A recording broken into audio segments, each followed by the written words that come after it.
My name's Davida Shinsky, and the title of this program is Live Without Limits, Reach Personal Success on a Daily Basis podcast. And we talk about mental health, we talk about relationships, we talk about lifestyle and various things that can affect you and keep you from living your fullest life possible. And in today's presentation, we are going to be talking about the four things that you should and should not say to someone with anxiety. Many of us know at least one person who is battling anxiety, if we aren't that one person already.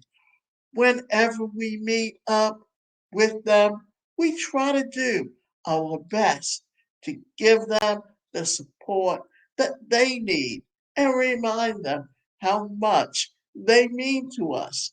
However, despite the good intention, some of us have found ourselves in situations where our actions or words might backfire and make things even worse.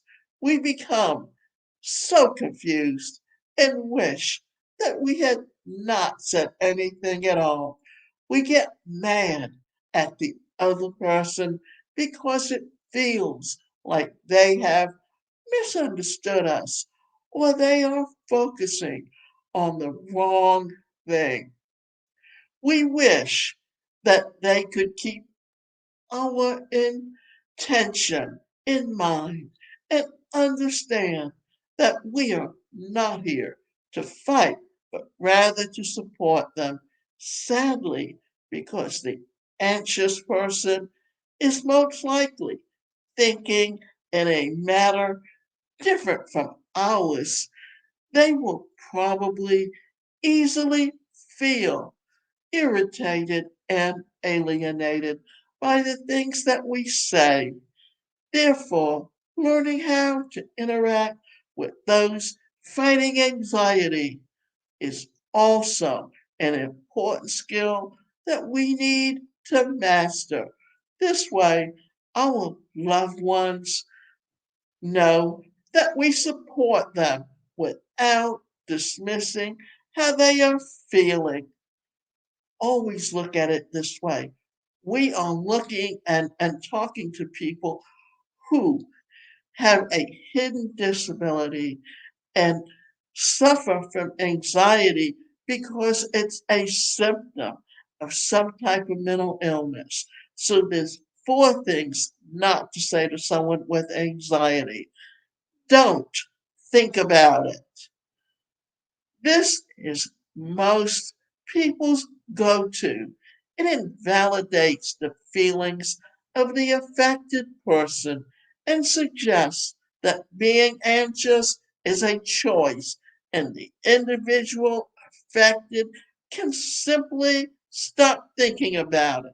Sadly, that is not how things work in the real world of anxiety. You have little to no power over your thoughts, and hearing this won't help you magically clear them. I have experienced something similar. Each person's feelings and experiences are valid and should be recognized as such. When you mention your previous similar experience, you are in a way suggesting that there is an emotional competition and you have gone through something worse than what the anxious person is going through. Sharing your experiences can be helpful, but this needs to be done at the appropriate time. So when someone is sharing their feelings, listen and resist the urge to budge in and talk. about your similar experience. You worry too much based on what is happening in their minds. Trust me, these people know that they worry too much. In most cases, they are also working towards worrying less. Saying this won't really help them worry less. Rather, it can do and frustrate them, knowing that you think it is easy for them to do so. Other people have it worse. This might come from a place of trying to help them understand that they are in a better position than others, but it usually doesn't do a good job in making them feel better. It undermines their situation and experience and also makes them feel guilty for being anxious when things could have been worse. They might also feel like you do not properly understand the struggle. So, four things to say to someone with anxiety. What can I do to help you? Your idea of how you can help might not be the same as theirs. They might be in need of something else that you cannot offer them on your own. The best way to know what you want or what they need is to ask them. And it's the same way when you're dealing with anyone with a disability. Always ask them if you can help or do they need help. Therefore, you're not invalidating their right to feel what they feel or their right to be the person they were meant to be. In some cases, they might need you to offer advice, and in some, they simply need you to listen and nod your head. They might also want to hear how you or someone else navigated an almost similar experience. Each person's needs differ, so don't be shy to ask exactly what you can do to help them. I am here for you. Anxiety might make one feel like they are a burden. As a result, they may become hesitant to share their feelings and thoughts. Bottling them might seem like a great idea in that state. Saying this to them will serve as a reminder that should they need someone to talk to, you will be there and you will create an environment that allows them to share without being judged or anything like that. It reminds them that by sharing, they aren't bothering or burdening you. Take your time. Toxic positivity seems to be prevalent lately. Lots of people want to always be positive and negative, never want to acknowledge the existence of negative emotions. The truth is that life is not always rosy. Sometimes we go through hard times and we need not ignore these. People with anxiety might feel pre- pressured to get out of that pit quickly. If they take time to recover from anxiety, they might also feel like they are getting behind in terms of everything else. So, reminding them that they should take time and there is no rush for them to recover will calm them and allow them to recover from at their pace. I know you can't control it. Most of us think that we can always control our thoughts. When one has anxiety, this does not seem to be the case.